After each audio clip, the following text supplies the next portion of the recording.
গাজীপুরের কালিয়াকৈরে বোরো ধানের বাম্পার ফলন হয়েছে।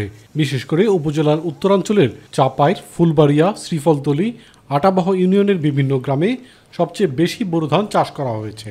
আবহাওয়া ভালো থাকায় বেশিরভাগ ধান কাটা ও মাড়াই সম্পন্ন করেছে কৃষক। বোরো মৌসুমে সরকার বিভিন্ন সময় কৃষকদের প্রণোদনা দেওয়া হলেও এই অঞ্চলের কেউ তা পায়নি বলে জানান কৃষকরা। একই সঙ্গে শ্রমিকের মজুরি অতিরিক্ত হওয়ায় পুরুষের পাশাপাশি নারীরাও যোগ দিয়েছেন ধান কাটার কাজে। খুব সুন্দর ফলন, আমরা খুশি, কোনো পোকমাকড় ধরেনি। আমরা পুরুষের পাশাপাশি কাজ করি, কামলার দাম অনেক বেশি, এই কারণে ফলন ভালো হয়েছে। কামলা জামলা সবকিছুর দাম বেশি দিয়ে তাতে আমাকে পুষে নাও। আমরা জানি সরকারের কাছে ভবিষ্যতে আমরা জানি সাহায্য সহযোগিতা পাই, আমরা এই আশা ভরসা সব সময় করি। আর কদিন পরেই ধান কাটা ও মাড়াই শেষ করবে চাষিরা।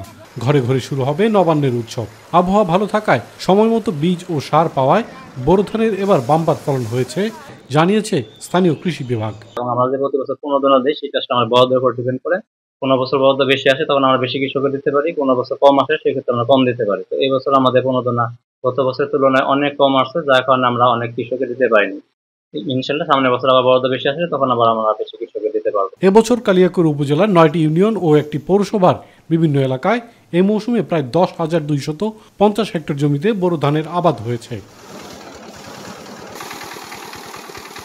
ইলিয়াস কমল, মাই টিভি।